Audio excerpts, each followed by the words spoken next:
Hello, everyone, and welcome back to the Tastemakers podcast. This is, of course, the podcast where we taste the things. We let you know what's worth tasting yourself here in the world of television and film, talking through the latest releases and news, and giving you suggestions on what to do with your time. I'm your host, Taran Armstrong, and with me, as always, it's Grace Leeder. How you doing, Grace? I'm doing well. I'm excited to chat about some television that's on TV. There's not a ton, but there's a little bit of television we can talk about. I was pretty pleased. I was pretty pleased with the television this week. We got a couple new shows that I really enjoyed. Excited to talk about them, and of course, big one coming up as well, Severance. So we'll be talking a little Severance. We'll be talking a little bit. Two of the shows we flagged from last week, The Pitt and American Primeval. Was pleased with both, so we'll talk about that. And Grace, we also had some news about The Last of Us season 2. I think that news dropped like right after we dropped the podcast or recorded the podcast last week. I feel like there was two things that happened. Oh yeah, that happened right after we finished it. That the premiere date was announced. So April of 2025 will be The Last of Us season 2. So Exciting. Yeah, that is exciting. I believe Yellow Jacket. Misremember that Yellow Jackets released their official release date as well. I feel like there was a lot of news right after we finished podcasting last week, but maybe I'm misremembering. Yeah, I feel like I've been seeing some Yellow Jackets previews for sure. Yeah, it's all happening. Yes, but very excited about The Last of Us season 2. If you did not catch the first season, I do think it was one of the best shows that's been on the air in the last few years. We covered it over on post show, and Yeah. I assume we will also be covering it here on We Know.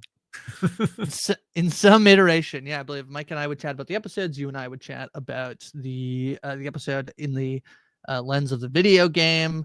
There might even be another Last of Us pod that I'm just forgetting, but we did a lot of Last of Us coverage. So rest assured, we'll see how we cover it here on We Know Scripted TV. Taran. Yeah. Yes.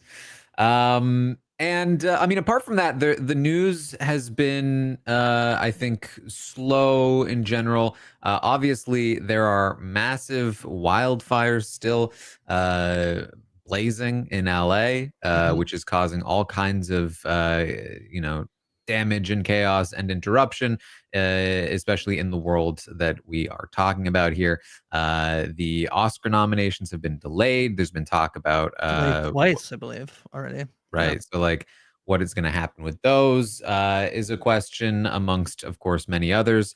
Some productions have been shut down, delayed. So there's a lot going on there, and of course, very much hope that that can get settled soon in terms of everyone's safety. A lot of the shows, it does seem like some of the stuff that had been delayed last week are already basically back shooting as of today. NCIS, for example, and NCIS Origins were both delayed last week and back in production. Jimmy Kimmel did not record new episodes at the end of last week. He's back, I believe, tonight, as well as the Oscars delayed their nomination announcement. That was mostly to give folks time to vote. And then the Grammys as well were set to be on February 2nd. There was some talk. Gene Smart actually did a call out to say, I don't know why we're hosting the Oscars. Just donate all the revenue that would normally come from that to funds to support people who've been affected by the wildfires. The Oscars being delayed, I imagine that you will see that show will be heavily there'll be a lot of talk about the wildfires and recovery. The Grammys have announced that they are going to continue as planned on February 2nd in LA, but that most of the show will actually become a fundraiser, basically, for auditions. I think you'll see the Oscars probably end up doing something extremely similar, and I feel like that show will take on a new sort of, that will be a big focus, I think, of that show. But it does seem as of Monday there are a fair number of productions that have gone back into production. So yeah. Yeah. Anything else news-wise, Grace? I mean, this one's not fun, and I didn't talk to you about it before, but I do believe that there are more allegations against Neil Gaiman out today. As per the Variety, there's as per New York Magazine, there's a cover story of more women accusing him of misconduct. So I would imagine that almost might just be it for the Sandman on Netflix, unless they can figure out a Mm. time to absolutely bury that and release it. But if that show never came out, season 2 of that show, I would be not surprised. I also wonder if that means anything for the planned movie that they were going to do to finish, or the last like special episode they were going to do to wrap up Good Omens on Amazon Prime Video. So yeah, I believe this just came out not too long before we started recording. I don't really want to touch on more of it. I believe these women should not be, probably working in Hollywood, and we'll see what happens with his projects. And then the only other thing I wanted to say is I am very excited, although I am a little bit sad that Jesse Armstrong is going to be doing a movie. He has been signed on to HBO to do a film about the financial crisis, and I'll be seeing that as soon as it's available to watch. That sounds like it will be very, very good. Jesse Armstrong, of course, the creator and writer of Succession. So yeah. Yeah. Yeah. The Just news. a quick Google search. 9 women accusing Neil Gaiman of sexual assaults. Yeah. So That is yeah, a that's large amount of accusations. yeah. Sorry to sandwich Jesse Armstrong in the middle of there. And I didn't really let you respond because I didn't want to feel like I bombarded you like having to talk about it because I had just seen it as we were about to. I think as you were clicking live, it was like, oh, and yeah. So, No, yeah. I mean, this not was like, great. I mean, the article I'm reading 45 minutes ago. Yeah, Not to yeah. tell people when we're recording this, but so okay, yeah, I would definitely say that's bad news for any projects he's attached to at all. So But we I will see appreciate the about women that. who again, it sounds I just don't want to Yes. make it seem like we're like, and not that you were doing it, and I just want to I'm like overthinking that I'm doing it. As I was saying it, I was like, I hope this doesn't sound I like this is know. what I care the most about. I know. I care most about is the women who have felt comfortable to speak out and to stop him from doing it to anybody else, and that he faces consequences for his actions. The unfortunate sidebar is that a show that I mean, people love his stuff. I felt very Yeah. hard for Sandman. I bought a bunch of the graphic novels and have read them. And again, that's what secondary importance is, like me not having art to watch, but a bummer, a bummer. Yeah, bummer indeed. All right, well, let's talk about some not bummers then, because honestly, I feel like let's go in our normal. I was gonna say let's just jump to Severance, but I feel like Severance will be the big topic for next week. I think so. So we'll just preview that at the end of this podcast. But new shows this week, Grace. We talked about a few of them. There were 2 that I tagged. And I will admit, those are the only 2 I watched this week. Did not have time to watch any of the others. I tried to watch some of the ones, and then they weren't available once again in the country where I live, so I did not watch them. I think we watched the same 2 shows. If I I would was assume to they were the ones guess, we kind of planned to convene on. Yeah, and I liked them both a lot. So me too. I think feel free to jump into whichever one you think is sort of the headline. All right. Well, let's jump into my favorite show of the week, The Pitt, which I believe this was on a podcast that we pegged this early on. It was like, in hey, it The was, Pitt is coming. I It's think it was the from finale of House of the Dragon. They did right before the episode aired. They aired like a teaser trailer of all the stuff that was coming by the end of the year and the beginning of next year. And we kind of went through them and like on the next podcast and documented them. And this was definitely one of them that we flagged. So yeah. So I've read more up on this show in terms of where it came from. The Pitt, it's created by R. Scott Gemmell and John Wells, I think is his name, who both worked on ER. And of course also Noah Wiley, oh boy, is part of the show, who played John Carter on ER. ER, very famous juggernaut of a show back in the 90s, although it did last until the 2000s there. So basically, the origin story of this show is that during the pandemic, Noah, the lead actor, was being reached out to. I believe it was Noah was being reached out to by a lot of medical professionals, and ER was streaming at the time, and a lot of people were watching it. And medical professionals who were really going through hell at the time were like finding some amount of solace in that show. and reaching out to Noah and being like, "Thank you for being a part of the show," so on and so forth. And it really inspired him to want to revisit ER. And so he got in contact with R. Scott Gemmell and listen, I'm not going to pretend I know these names. He got into the contact with the ER guys and was like, "Hey, should we do this?" They started workshopping the idea for an ER revival. But negotiations broke down between them and the Crichton estate. Michael Crichton, who was actually the original creator of ER, the guy behind Jurassic Park and other such projects.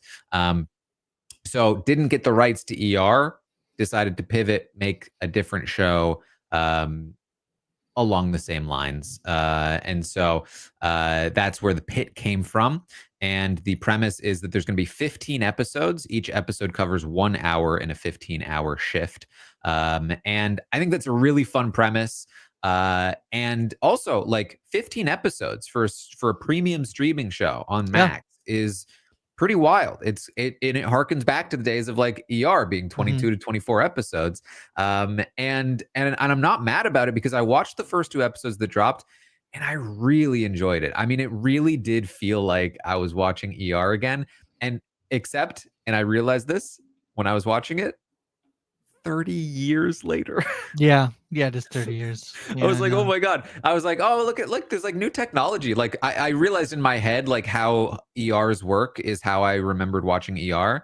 And then I was like, oh, look, there's all this like modern stuff happening. And I was like, yeah, I mean, I guess it's been like 10, 20, 30 years. Yeah. 30 years.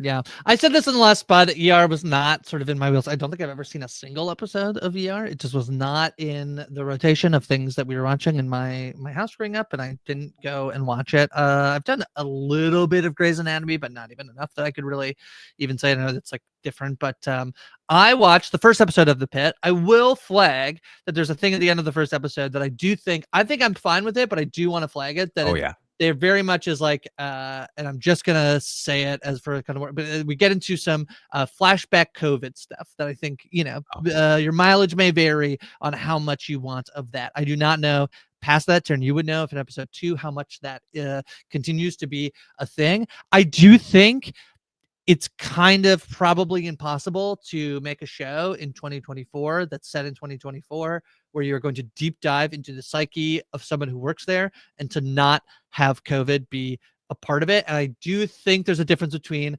a network like HBO that I think is more likely to say, let's put it in there than a show, something that was more on like, a network show that might be like, no, we want escapism. Like I think if you're looking at a show that's on HBO, I think they're willing to sort of give a little bit more of the grit than the gloss of a network drama. So just know that that is in the context of the show, and I really don't know how much it is or isn't moving forward. Well, yeah, I mean, having read about the origin of the show, I would assume that it will be a somewhat of a focal point. I'm assuming based on the context of what we've been given so far is that part of the story they're telling is kind of like the trauma that the doctors experienced at that time and the ways that still impacts them today as a way of trying to tell that story. Because even that small flashback we saw in episode 1 felt like, oh my God, like I kind of vaguely knew it might have been like that, but like seeing it felt like the first time I'd really seen and understood it in the way that it might have existed. And that I think is really interesting. But yeah, certainly something to be aware of. Another thing to be aware of, they are not playing around with the fact that they are on Max.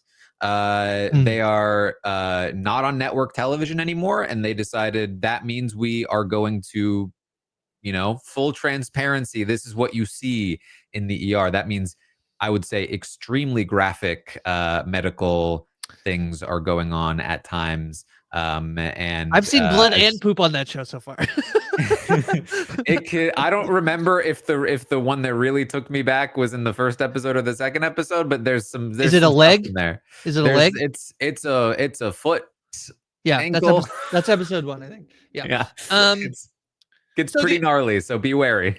Yeah. So the other thing about the show and it is related to the fact that it was pitched initially as an ER reboot, is that the show is being sued by the ER estate, Yes. basically, over copyright claims that it's just ER and they're not getting any credit for it. Warner Bros. Is trying My to throw assumption out is the that the show. suit will not go anywhere because it is very It's clearly a different show. But yes, uh I think so too. I think the time component, that seems like maybe that's too light to be able to like take something on. I just think it's just the history of television is a series of iterations of things you've seen before. So I just don't see how they could be like, it's just DR and they got. I mean, at the very least, what I imagine is they settle for is like a an acknowledgement in the credits with for some money, probably, right? Isn't that probably like, if they just want to settle it, maybe. that feels like what they could just do. I am not a lawyer by any means. I I just don't see personally how there's really any merit unless they took ideas from the Crichton estate. Like, they're really like they're certainly trading on the fact that they worked on ER. They're certainly advertising it as like, hey, this is like ER, but it's not an ER revival. There are a couple little like homages, to Noah's original character in ER. But like, I mean, we'll see, I guess, but I don't think this will likely go anywhere. This seems to me more like negotiations broke down, and it's kind of a frustrating situation for both parties, and they're trying to just resolve it. Yeah, I think probably what the creators of the Pit will just need to prove is that there was an idea that they wanted to shoehorn into like rebooting ER with that IP rather than the other way around, of like creating a story based off of because ER was a success. Like, and I think it's probably going to be very easy to prove that. I mean, this is the thing we hear about modern Hollywood writers all the time, is like that they have to Trojan horse their ideas into another franchise IP. So like the fact that he would have the story is like, oh well, we might just make more money if we make it an ER reboot. So should we try that? And when they tried that and it didn't work, they said no, and then took back their own story. So I don't see this going very. I think you're either going to see it gets thrown out, Warner Brothers wins, or they settle, and you'll see the smallest amount of acknowledgement for Crichton, his family's estate. So we'll Mhm. see. Yeah, and I mean, I can't reiterate this enough. I really, really like this is Oh one of yeah, the, one of my favorite shows. I mean, I will talk about Squid Game a little bit later for me at least, but like this and Squid Game both like really I really enjoyed the first two episodes of The Pit. We'll see if that lasts. I often enjoy the beginning of shows because it's like fresh and fun. But this was, I was talking about how Squid Game, I was like, man, I wish it was a weekly release. I watched two episodes of The Pit and I was like, I want more. I'm sad I don't get more. Uh, yeah, I feel like it's a bit of an I mean, it's a Thursday release, is that right? Yeah, it's a Thursday release. They dropped the first two episodes. Some of them will come out this Thursday. Um yeah, no, I really liked the first episode, and I will dive into the second. I just was sort of like feeling like at that exact moment, I was like, okay, I'm gonna just like take a break, and I didn't get to the second one, but I did really like it. There's a lot going on, but what I feel like is done really well in the episode is how much is centered around Robbie, our main character, the senior Mhm, attending.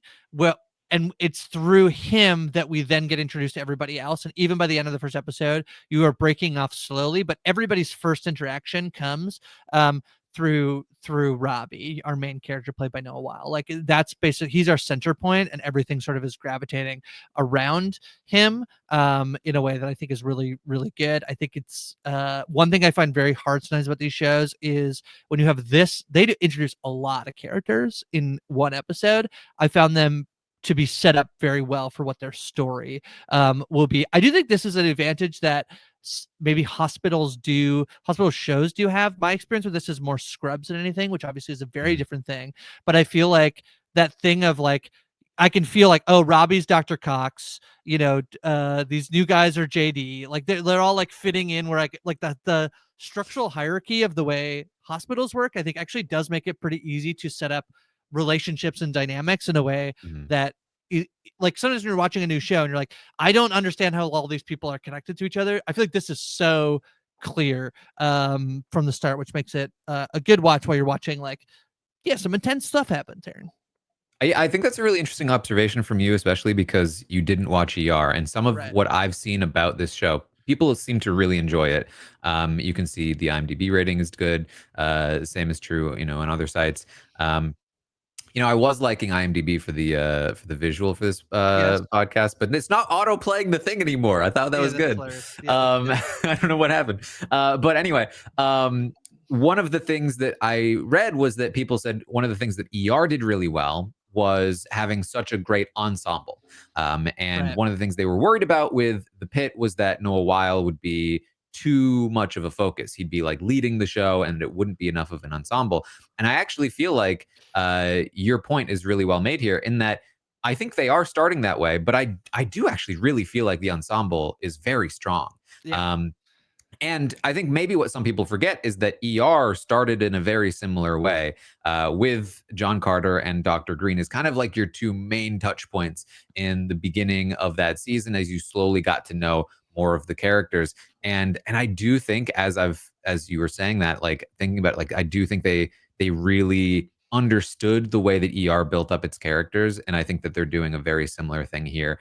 And it's just very naturally well done where you're just seeing one person around a little bit and then you slowly learn more about them and then you're slowly like it's definitely well done. And I feel like within 2 episodes I feel like there's so many people and I have a good sense of who each of them are and what they're doing. And yeah, very well done, I would say. Because they've already done one of two things. They've established a relationship with Robbie, or you then get a scene where they're establishing something else. And that feels like sometimes like there's a scene with the young resident who like gets his finger jammed, movie something. Who And then I by the way, a lot of faces for me at least that I recognized but couldn't place.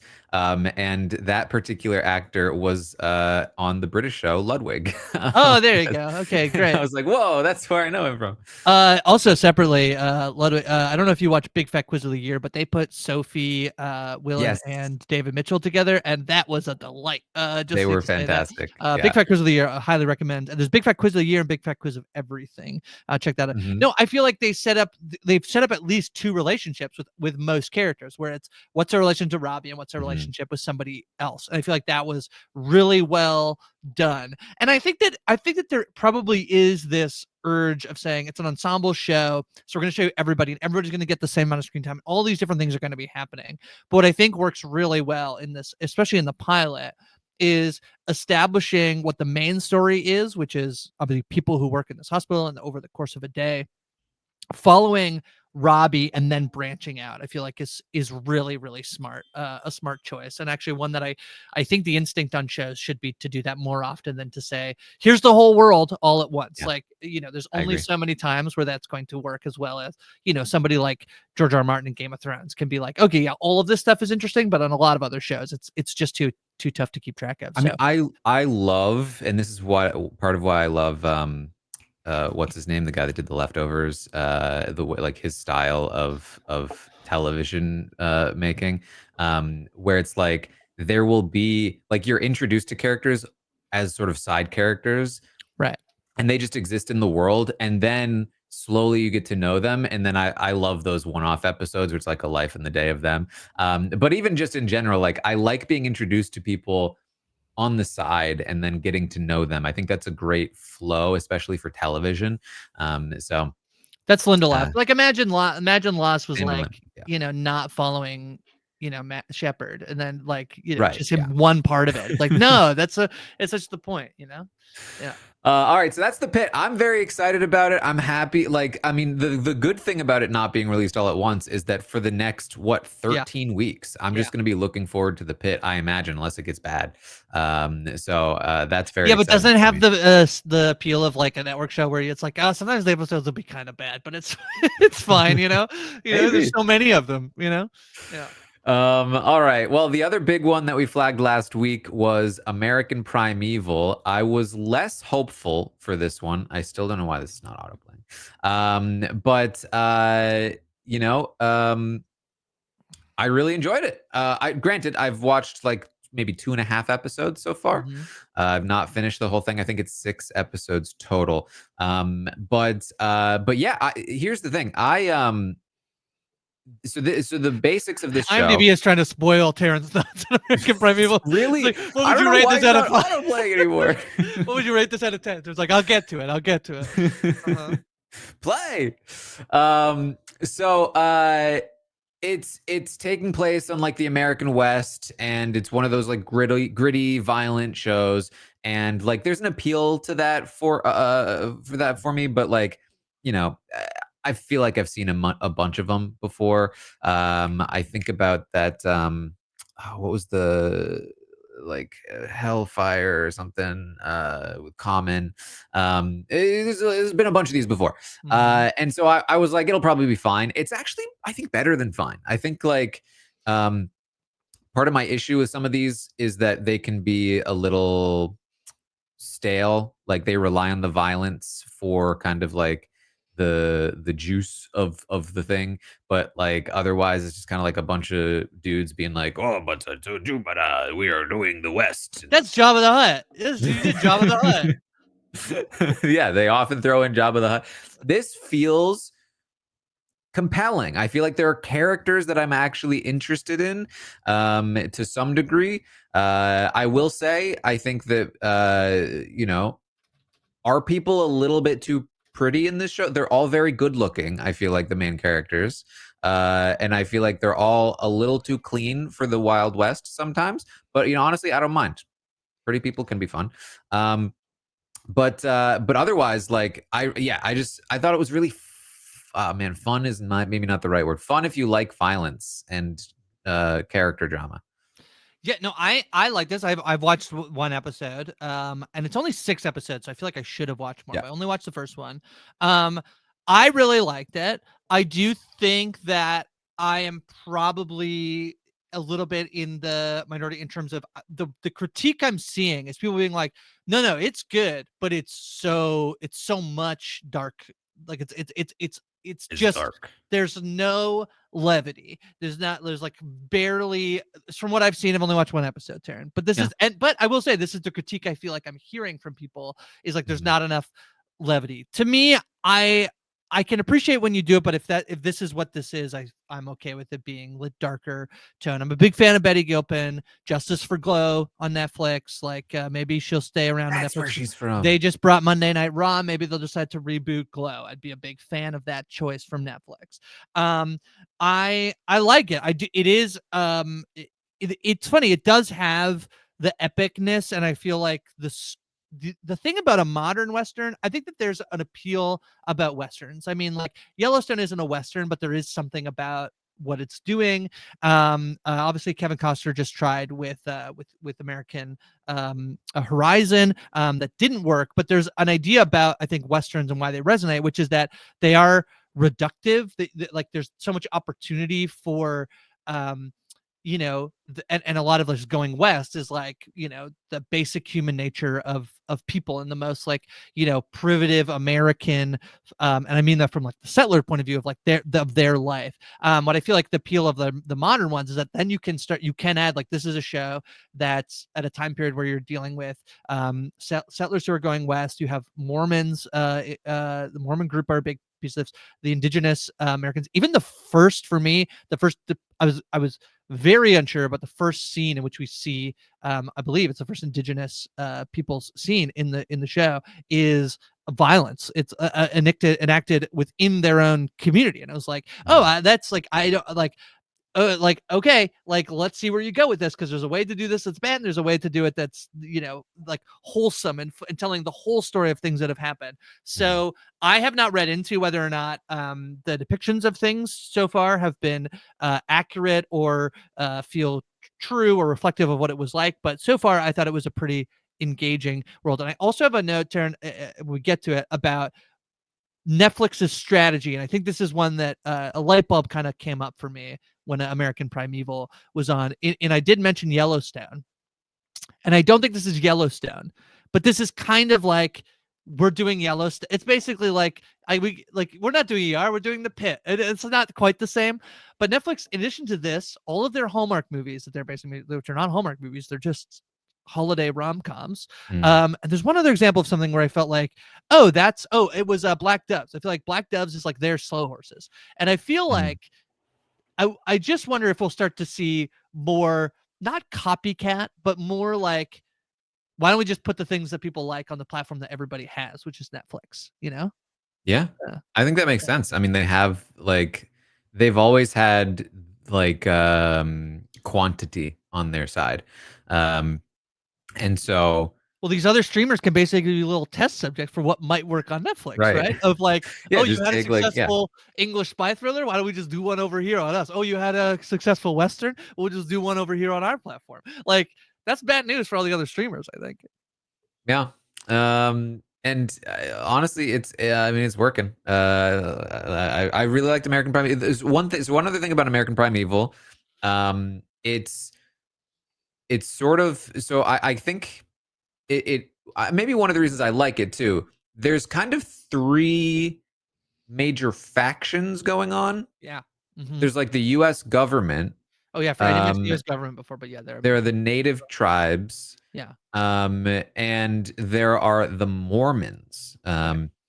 And I am not a Western American West historian, right? Like, I do not know the details of what was going on. But apparently, this is like, drawing from real history. And Mormons actually did have a big role in some of these things. I don't know how historically accurate this show is by any means, but it piqued my curiosity, and it's for me at least a kind of new angle to the American West kind of story. Now, of course, there are three factions.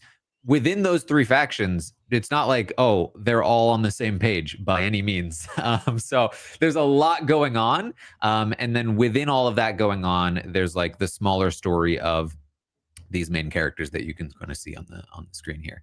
And so I think it's just a good formula to make this work, and I've enjoyed it. So Well, they're invoking the real names of people, so this is not like so fictional in that sense. Like, there's a character named Jim Bridger who is a real person who's on the show. They've, at least from what I've seen, mentioned Brigham Young. I don't know that we've seen Brigham Young on the show. Wild But these are all real people, and they are. This is based on real history. So, as always, like, they're taking liberties in terms of adapting it, but it is based on a real historical event. So yeah, that does do that exact thing. It brings in so many different types of the U.S. government, indigenous groups, and the Mormons. Yeah. as I was describing it, I was like, it's almost like The Expanse Oh of the yeah. American Okay. West. Yeah. That's Yeah. the way that the Yeah. world is set up. All right, so that was American Primeval. Any final thoughts on that, or should we No, just very run through excited. some of these other shows? Very excited to watch more, but it'll be a show that people will now sort of like watch and finish as they go, I bet. So I don't Yeah. think we'll probably spend a lot more time on American Primeval, but when we finish it, we'll come back with some thoughts probably because I tend to I will plan on finishing this. Yes. All right. Well, just to quickly run through some of these other shows that we talked about last time. There was Doc, which aired, starring Molly Parker, just another medical show. This is the one where she like lost her memory or something, um, and then is also probably a doctor. Not a lot of people seemed to watch it so far, but we'll see if it goes anywhere. One that I was interested in watching, I didn't get to, On Call.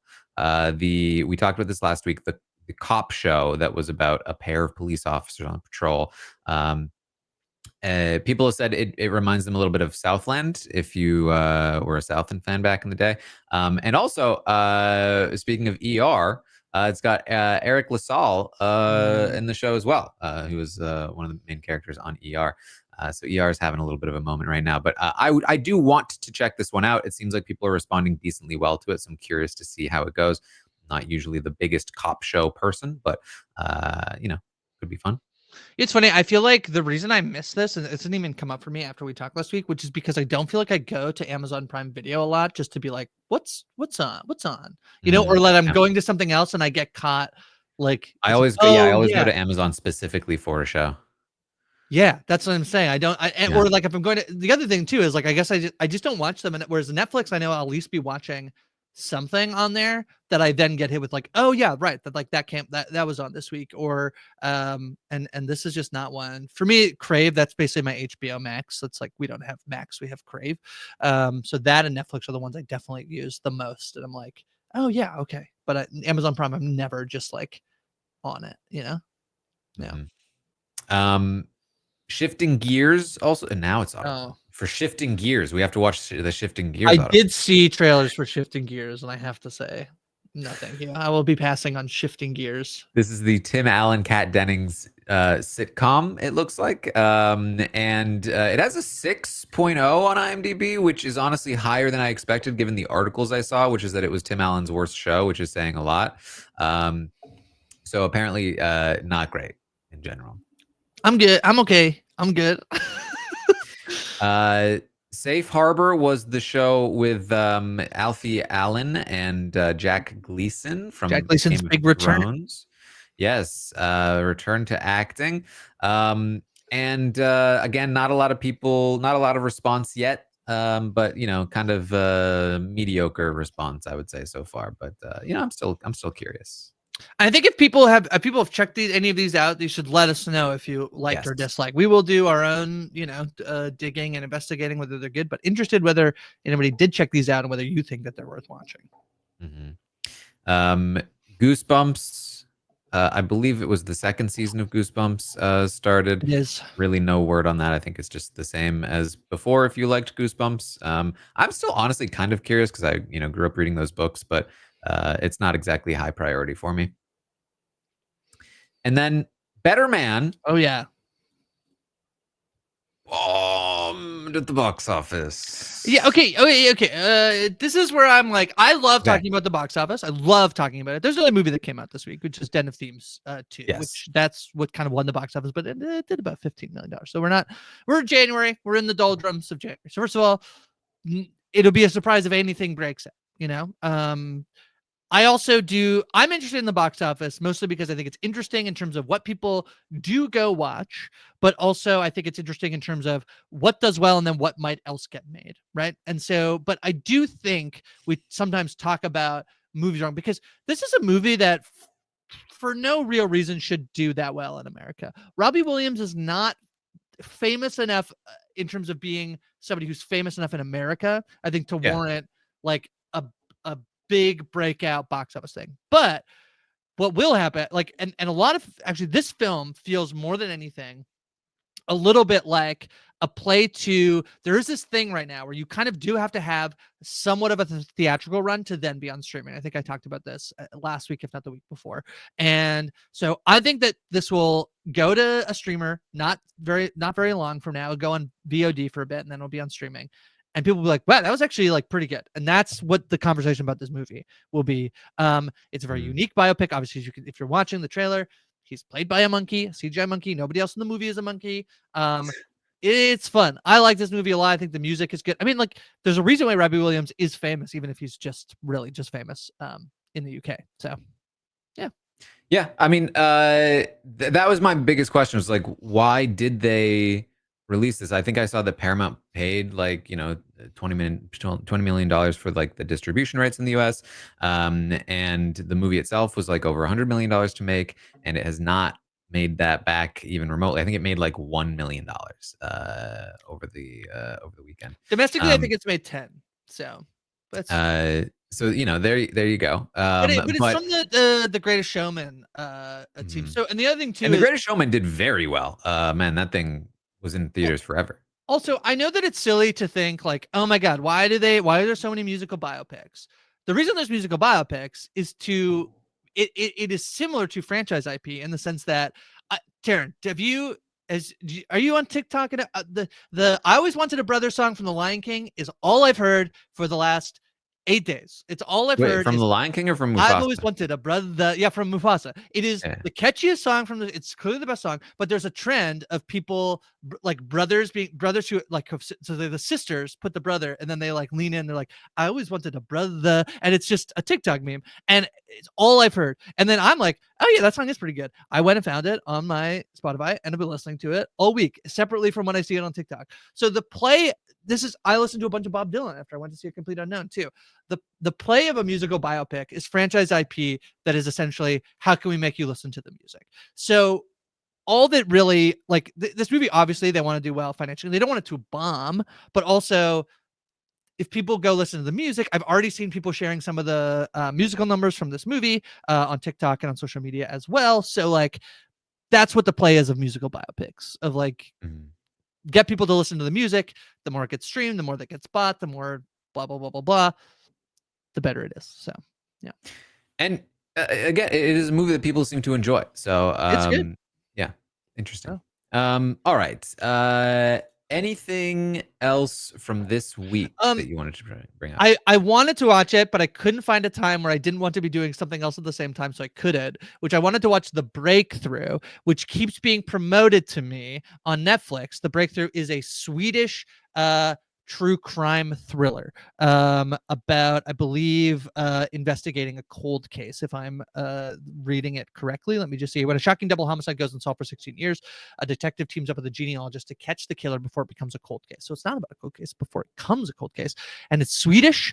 It's high up on the charts, and I just do feel like feels like I'll like it. So I just been meaning to check it, but the thing is, I'm gonna watch it subbed, and I was like, every moment where I was like, I could watch The Breakthrough, but it would mean I have to do nothing else. And I'll tell you, Yep. when we get to catching up, I already did one of those this week where I finished a subtitled show. So I didn't have time for The Breakthrough, but I am gonna watch it. So if anybody has watched it, let me know if you like it. That's my other new show. Yeah, do we talk about Jerry Springer? The Jerry Springer. I watched the first episode of the Jerry Springer docuseries that's on Netflix as well. What's it called? Jerry Springer Fights Camera Action is what it's called. Has the original, like, basically like the man behind the show, that guy right there in the, if you're watching it, he's sort of like the one who like spurred Jerry Springer on from being like a pretty tame news anchor and a hopeful politician to doing the wild and outrageous stuff they did. I'm quite enjoying it so far, but it's sort of just like typical ho hum, Netflix, like true crime adjacent, right? Like I guess like there is like a fully a thing where like a guy murders his wife after they were on the show, so like there is a true crime element to the whole thing, but it's totally fine. But if you're just looking for something to like throw on that's kind of easy, but like, yeah, I don't know if you watched a bunch of Jerry Springer, but like that and Maury were like, I watched so much of that growing up. So I never really got into it. that's okay. It's probably better that you didn't, but it's fascinating that this is the type of stuff that was on daytime television in the late 90s. It is strange, yeah. I also, for what it's worth, like don't tend to get into the Netflix docu-series. I feel like Most people whatever, would like say you're smarter than me for not watching them, I think. the Jerry Springer, not the docu-series. Both. I think both. Okay, yeah. I think people don't love the churn of the Netflix crime docu stuff. I think people have like, I haven't watched the Martha movie yet, but I've heard the Martha movie is very good. But I feel like I heard that they just put out a bunch and hopefully like some of them hit. And I do think people do find them to be not just like bad, but potentially like problematic in the way that sometimes they put it somewhere. Honestly, for me, it's mostly the style. I feel like very specific. Yeah. Yeah, it's just like it's not a style that I enjoy. It's a style that people seem to enjoy, but like it's this weird thing where it feels like there's not a good through line for the story they're telling. They're just cutting to like interviews constantly and sound bites. And it's like it's just a bunch of random connected stuff, but there's no like actual storytelling, and at the same time it doesn't feel objective either. Like it doesn't feel like you're like, oh, not giving me a narrative through line because you're trying to be objective. It feels like you're just kind of throwing pieces together. That's what it feels like to me when I watch these docu-series, but I don't know. I think that's fair. I do think there's a level to which, like, I've watched some pretty rough documentaries for Crime Scene, the podcast, and I feel like a good documentary is incredible. There's kind of this like Netflix thing where the production values are high, where it's almost like they just want you to be like sitting watching and they're trying to like get all your attention to watch it, as opposed to like sometimes there's like these documentary or docuseries that you'll watch where like it's a pretty interesting concept, but they clearly didn't get enough, and so you see the same like photo of a family like hovered over like 7 times, where I feel like Netflix has figured out how to not do that, but they've sort of tricked us into sometimes like you're watching it because the production value is like good, but the narrative behind it, you're like when you actually finish, you're like, oh, it wasn't really actually anything Yeah, it's just like, what is the actual story you're telling here? Like, are you telling a story, or are you just sort of like, being like, so this happened, and then this happened, and then this happened. Anyway, okay. I want to catch up a little bit on Squid Game because I finished Squid Game, Taran. There we go. We both finished Squid Game. That's great. I loved it. I thought the second season. I don't know if this is. I don't know if this is blasphemy. I thought the second season was better than the first season. Whoa. Well, okay, I think I agree with that. I think, and I think, I mean, my one problem is that like not quite enough, but it's only 2 episodes shorter than season one. I do think what I like about season two is how much it pushes the story. I think season one tells a very complete story. But then the very ending doesn't, and then it introduces a thing that now has to move forward in a different way. And I feel like season two does a really good job of putting us in Squid Game, but also moving us to where we're eventually going to go. Like, I don't think it's a spoiler to say that Jihan does not want the Squid Games to still happen, and yet gets caught up in participating in the Squid Games. I And just so, stopped the autoplay because I felt it was a little too spoilery. well, what do you want me to do? What do you want me to do? This is what No, not to you. Just letting people know why I okay, paused. fair. So I feel like within that framing, you still, and this is like the Hunger Games had this too. Of like, how many times could you keep doing the Hunger Games before like the story of the Hunger Games has to like be about the breaking of the Hunger Games? So I feel like season two does an immaculate job of telling that story of being part of the system and trying to break the system at the same time. It's really good. It's really fun. It is. It's really like okay. So the way I felt about season one was that it was really fun and flashy and had some fun concepts, but I felt like the details here and there were a little mushy, and it was a little surface level. I felt both character wise and message wise, and I not in a way that I faulted this show too much. Like I just thought it was a fun time, and like I've seen a few of these kinds of things because I'm into it. Like what is it? There's another one on Netflix. The Eight Show was on earlier this year. The Eight Or Show early I last year. watched, but that was that came after. But like this has been in like manga and anime for a Mhm. while. This kind of death game Battle concept. Royale is a classic Battle one that's Royale, been around certainly, for a right. while. So, Yeah. it wasn't like as sort of new to me, at least I felt. And what it did well, I thought, was the spectacle of it, and the very simple, clear message it was imparting. I feel like season two, in my estimation, and maybe if I go back and watch season one, I'll remember it more fondly, or like I'll see that it was actually better than I was seeing at the time. But like, I feel like season two really upped its game in terms of its character work. The complicated ways in which the characters interact, not only with each other, but with like the games and what that is saying about society and capitalism and the kinds of messages that it's trying to get across. There there is a small moment in the season, which I don't think is spoilery at all, where basically, if you know anything about the show, like the main character, you've even seen like the autoplay here, you've seen like the posters, like he's very serious now, like he's been through a lot, There's the great meme that's and going around of day one of season yeah. one of Squid Game, and then his day one, and he's like it's like he's been president for 4 years. He's wrecked. Yeah. And there's a moment where he kind of lets his guard down, and you see the old version of him. And there's even like, oh, that's the Yeah. guy from season one. Like he's still the same guy. He's just been through a lot. The show does not forget that. It doesn't lose its characters, and I really think that's valuable. And I really like the direction that the show went. It still can be a little hazy on details at times for me. But in general, I really, really enjoyed it. I thought that the messaging was more nuanced, the characters were more detailed, and it was very thrilling. It was very tense, and so I was also prepared for the fact that it was not going to end on like an ending, and that it was really a part one of a two-part season. So I think that also helped, and the fact that we're getting the second season very soon, theoretically, is also, or the third season, I should say, is also going to help with that. So I really, really enjoyed it. One of my favorite shows, I think, of the year, ultimately. Yeah, I love it as well. And I do think one of the pieces that I think is actually really important for why I think it's working so effectively is that I feel like although we have seen the, like the battle to the death competition thing before, even in American culture. I mean, that is Hunger Games, and obviously Hunger Hunger Games. Games didn't inspire it, but we've seen it a lot. I do think there is something, and somebody can point out to me the examples. I'd love to hear them, but for my money, it's very rare that the that game happens in the current version of our society.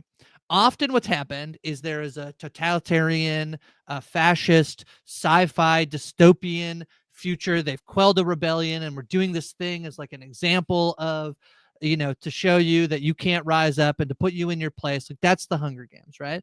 This is set in modern time. And I think what's fascinating about that is they get to play with all the tropes of not just generic uprising and of generic freedoms and what we don't have in our civilization, but why people would do this thing right now for money. And every round, and again, no spoil, but like they let them vote every round to decide whether they will. This is this new in season 2? I honestly can't remember if this is Every round is new. Yeah. no, not that every round is new, but the vote that they do every The so they can voting, vote. well, they did it once in season 1. They do it every round in season 2, which is new. It's so brilliant because I think that it works really effectively in season 1 for what it's doing, but in season 2, this idea that you could always at any like you can always opt out of it. You could if you wanted to, and the way that they play with that game mechanic, set within all of the reasons why different people would continue to do the game or choose to end the game and what they're choosing to do, is absolutely brilliant. There was some immediate concern and flack about there being a trans character on the show from the fact that they cast a cis actor to play the actor. Um, I will say I've done a lot of looking into this. They could either not find a trans South Korean actress because there's not that many, because those people are not as widely accepted. The other argument was that even if they found a trans actress who could do it, they actually were generally concerned for that person's safety to put them on a show that has this much publicity. So there was an Mhm. active choice to be made to have it be a cis man play this role.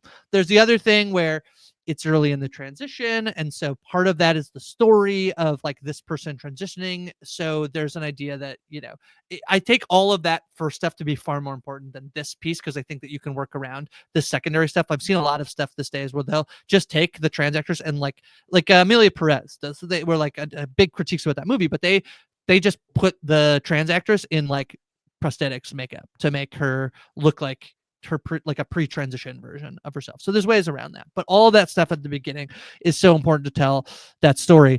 And then the other thing is like, we have to remind ourselves that South Korea is at a place in terms of LGBT representation that is not nearly where North American culture is. And so the idea that the show is just generally never puts that person to be in a negative light at all ever in the show is like extremely important for like what the show is doing. So I just want to like cut them some slack. Like, do I wish it could be a trans actress playing the trans character on the biggest show in the world?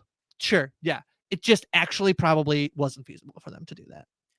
I mean, and honestly, I wouldn't say like never in any negative. I would say like the character's not perfect, but always heroic, if that makes sense. I would agree. I Which would I agree with think, that. They're a full character. They're not. yes, yeah, Yeah. they're not just like, it's sort of like Mary Sue, right? Like they're like an actual human being, and anyway, good stuff, great stuff from Squid Game.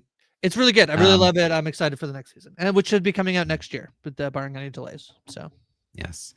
A couple of movies coming out this week. September 5th, which I watched this one. It's very good. It's about ABC Sports covering a hostage crisis during the mhm. Olympics in We talked about Munich. this for So the Golden Globes a little bit. Yeah. Yeah, so I highly recommend it. I think it's more about journalistic integrity than it is about anything else, because it's the sports team that ends up needing to be the team that covers the hostage crisis, and how you cover a hostage crisis effectively. Obviously, it's obviously incredibly present in the sense that, I was going to say timely, but it's obviously this has been happening for a very long time, which is Israel Palestine. My And the assumption is conflict that there. this is like, in my head, I'm comparing this to the other movie about journalism that like won a bunch of awards like Spotlight. years ago. Spotlight, yeah. Yeah, That like ish, apt? but more television broadcast than like Okay. journalistic and Yeah. like journalistic like investigative work. This is more like if we're airing something on television, does that mean hostages can watch it? And what does that mean? What does that actually put them in danger, by like the Mhm. people in danger, by broadcasting this live on television? But also, how can you not broadcast this live on television? Very interesting. It's very good, and the acting is great. All right. Wolfman. Wolfman. This is part Wolfman's of the coming. Universal Pictures deal with Blumhouse, where Blumhouse can adapt Universal Picture monsters. So I think there's going to be a big renaissance of this year. There's 2 Frankenstein movies coming out this year. Taran Nosferatu was just remade. This is Invisible Man, same group. Blumhouse made Invisible Man from a few years ago. I Doing another podcasted about Invisible this. Man? No, but they did that a few years Oh, ago, and okay. now Yeah, this yeah. is like the same production company working with Universal to do Wolfman, which is also like a 1930s monster movie. So they're adapting it. Julie Garner is in this. Christopher Abbott. I'm. This should be a good January movie. Is about the biggest I'm compliment hopeful. I Yeah, can make like, of it. you know, Yeah, I'd be down if it was good. That'd be great. yeah. And then I also saw One of Them Days. This looks fun. Yeah, with Kiki Palmer. Uh, it's just like a comedy coming out. It's honestly not that often you see comedies with wide releases these Yeah, days. So. this is like the two of them. I think that they blow their rent money and have to figure out how to, or her boyfriend has blown her rent money. They just have to like they have one day to make the money. Feels To like a not go very into debt. classic comedy It's great. setup. Sounds Yeah, very fun. Yeah, we talked a little bit too. Den of Thieves 2 came out this past yeah. weekend, which won the box office. Gerald Butler, and somebody else who I'm not remembering. That movie did well enough, seemingly the first time, that they did it again. This one seems to be about a diamond heist. So I have not watched Pantera. it. Yeah, Pantera, Den of Thieves 2. It's O'Shea Jackson Jr. is Big the Nick is other. back on the hunt in Europe. Which one is Big Nick? Which one do you? I have no idea. I Which didn't one do you watch the think is first Big? one. Gerard Butler is Big Nick. He is Big Nick. Yeah, yeah, Yeah. yeah. All right, and then of course, upcoming shows. We got Severance. I already have this ready to go. Severance is coming Oh, back. well, I'll say it later. There's another. The Sing Sing is getting a re-release this week Yes, as I they saw that. do an Oscar push for Sing Sing. They're re-releasing it in theaters in a wide release. So, yeah. But sorry, Severance. I'm very excited for Severance. Reviews have been fantastic so far as well. So I think you and I will be talking about Severance quite a bit weekly as it comes out. I will say from what I've heard, I would say that it is well worth either rewatching the season 1 I might need to. or finding a video online that tells you here's everything that happened. I believe there's going to be a video that will say here's everything that happened before in season 1 before the episode airs. You should be able to watch it on Apple, or you could listen to the lovely folks here on We Know Scripted TV who did some podcast recaps. Ben Stiller's one of Ben Stiller's favorite podcasts. Literally, that is a true fact that he tweeted out. Is the We Know Scripted TV Severance pod. But I will just say, based on my sources, you wanna make sure you know what's up from the moment the episode starts. That would be my I my think I recommendation. think probably what I plan to do is maybe listen to some podcasts, maybe watch a video or two, and then if I don't want to rewatch the entire season, which I don't even think I have time for at this point.